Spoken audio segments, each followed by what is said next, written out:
So owning your life means that the things that go inside of you and from you that are expressed, um, you take full responsibility.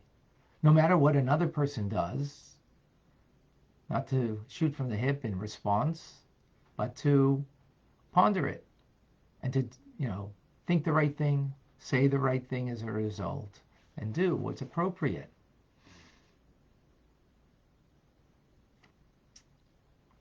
So the natural um, feeling of an individual is like, oh, you know, I'm better than that thought that came into my mind. I've worked on this, and yet it still comes into my mind. So obviously, you're not necessarily better. I wouldn't say not necessarily better. Perhaps you've been working on it, and maybe it doesn't come up in your mind so strongly as it did before. Perhaps now um, it's mitigated somewhat the feeling or the obsession in your mind. So that is positive. That's moving forward, and that's what we need to do, is to move forward in this area. The fact that it will still enter into our minds, a negativity, whatever it is, an evil thought, inappropriate thought, that's going to happen to us. Don't get, upset about that. Just recognize you have an opportunity to do what God needs from you. We want to feel good about ourselves, right?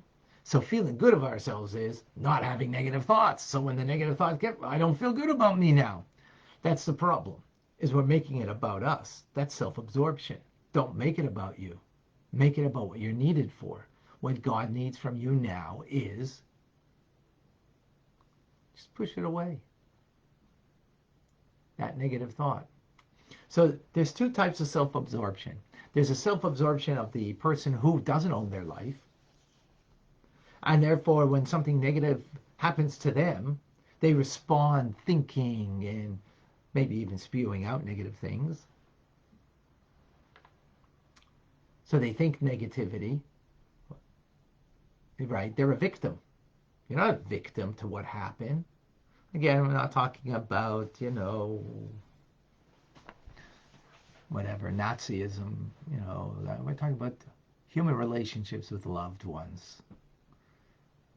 So naturally we become a victim of the negativity of that person. So then we start thinking about their negativity. Oh, no, I don't have to describe. I'm sure we all have lived it. I have lived it. I'm aware of it, and sometimes it happens to me, and I'm just aware of it, and I deal with it sooner than later, hopefully. And sooner, actually, when it first comes up into your head.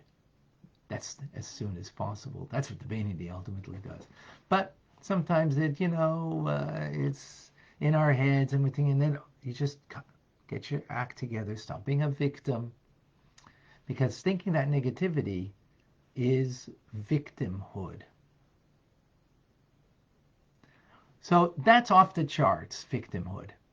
What's on the charts, the Alter Rebbe speaks about here, is that you're kind of grieved by that negative thought that came to you. Don't be grieved. Recognize where you stand. You have negativity in you. You thought you're just such a happy-go-lucky and such a good, kind person. Then why do you have this negative thoughts in you? I'm really an evolved individual. Well, perhaps evolved to some degree, and I'm sure evolved. But the fact that it bothers you is a conceit. It's conceited. It's self-absorption. So the self-absorption of victimhood, and there's self-absorption of owning your life and feeling that I'm beyond this. No, you're not beyond this. On the contrary, this is where you're at, and this is what you're meant to do. Is struggle with that. The thought's going to come into your head, and it's going to be tempting, the victimhood, and recognize it and push it away. Don't allow it to settle in. And, well, we have the broken record that goes in our head, and we think about that person over and over, what they did and how they did it. Oh, and it just goes, push it away. Recognize that that's where you're at, and just do what God needs from you. That, to be able to push that away and not to play it in your head, is getting beyond being self-absorbed and getting to be able to do what God needs from me, from you, and from every single one of us. This is extremely powerful thought to live with.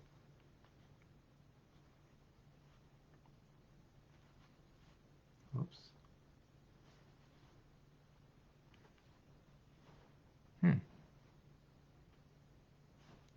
One moment.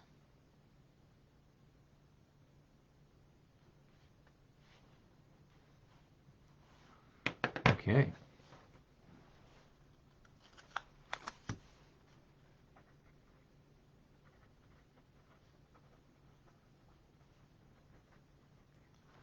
Questions, comments, thoughts.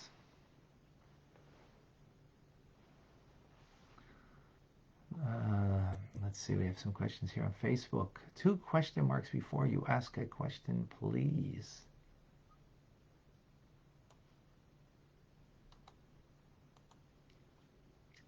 That way I know to look for a question.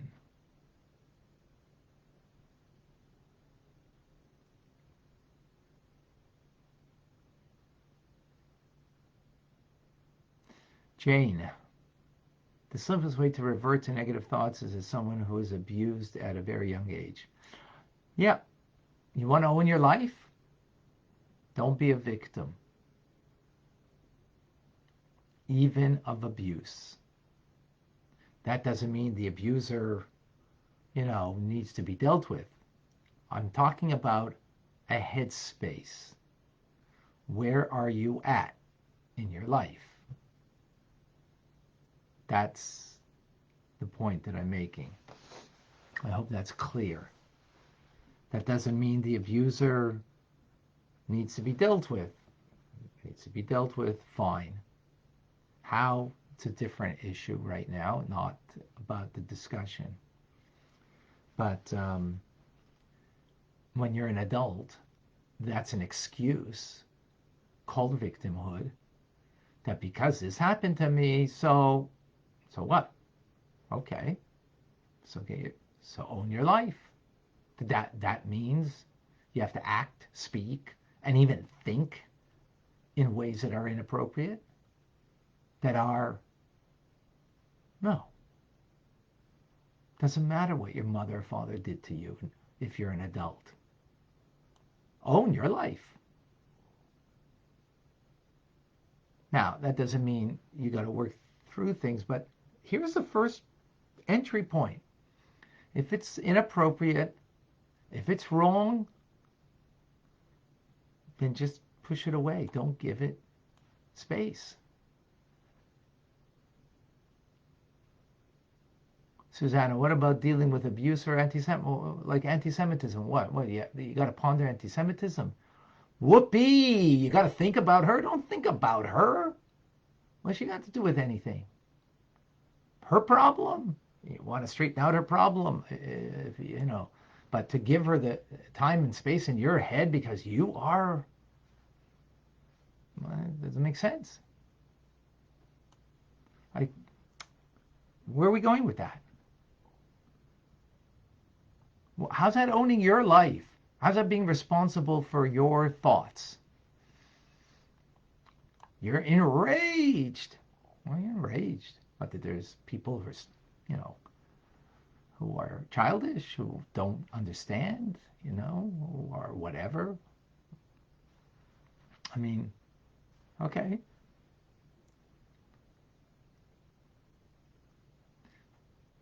Don't make other people's problems your problems. Don't get all riled up about that. maybe do something about it. Learn some more Tanya. Do another mitzvah. That's the Rebbe's way to deal with darkness in the world. Someone made a foolish, stupid statement, and brought some, insensitivity to the world. So then do the opposite. Bring sensitivity to the world. Bring another mitzvah to the world. Give more charity because of that. That's the response.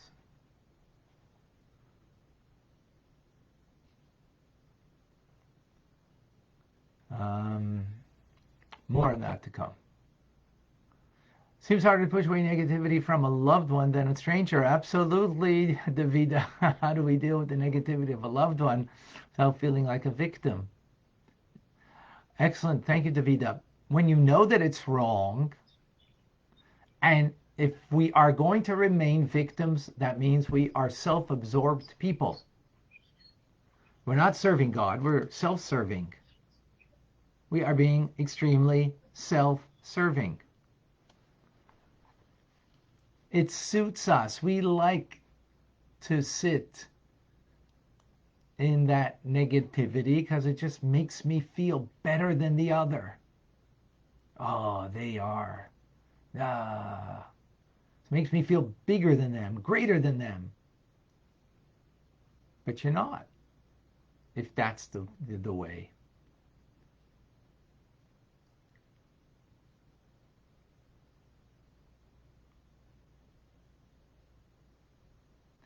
Lori, turning away from negative thoughts in a moment by moment struggle. The society values making yourself happy. Negative thoughts are not productive, and dwelling on them is self-serving. Right. Denise, how do we deal with a step-parent that is all consumed with negative thoughts, speech, and action while caring for him and avoid the negativity? Thank you, Denise. That is...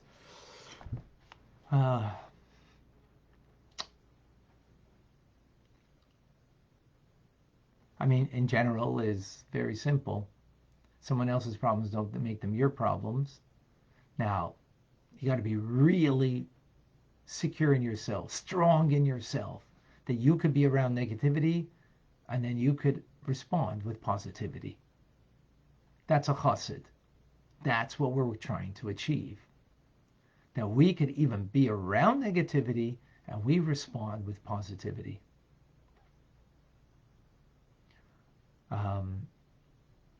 And that we're not. If you know who you are and you're secure in your being, for a Jew, a chassid, that is here to serve God and do what I'm needed for, what God needs me for, and you're so secure in that, then no one can affect you. No one can ill affect you, shall I say. Right? No one can do that.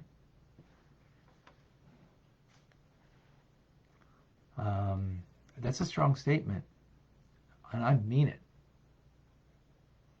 It's possible. Not easy. That's the work that we're doing. That's what it means, a Beinani in training. Right? But that's the work. That is the work.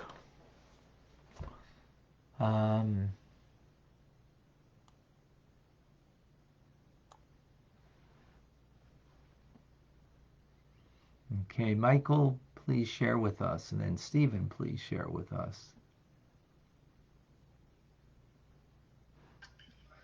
When I'm in a discussion and I get emotional, how do we recognize if we are led by anger or led by arguments? Because sometimes we lose the control about ourselves. Where is the border in it? And how can we control ourselves in an actual emotional discussion? Not to, we all have buttons to get pushed. And don't allow that button to be pushed.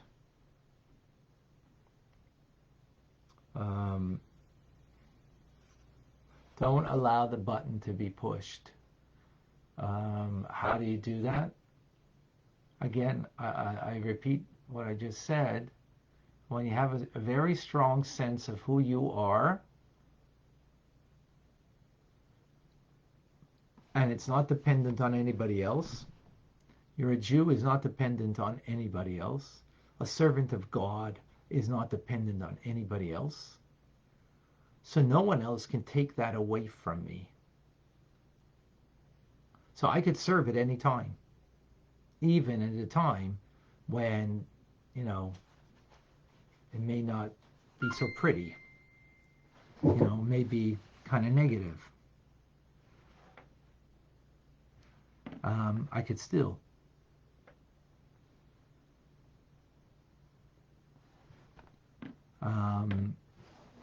I'm capable of rising above that negativity. Again, it's not a simple thing. The fact of it is simple. The implementation and living by this is also simple. So don't look at it black and white, Michael. I think that's what's important.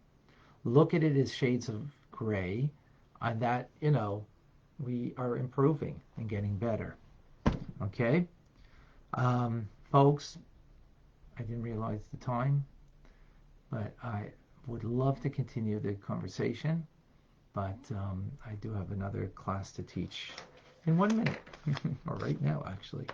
So I'm wishing everybody, thank you for joining. Have a wonderful Shabbos, and our conversation will continue, God willing, on Sunday. A double header from Shabbos and from Sunday. I'm Rabbi Ronnie Fine, coming to you from Chabad Zich in Kadesh, Montreal, Canada. It's a privilege and a pleasure to share with you the Tanya. Have a wonderful day. Thank you for joining.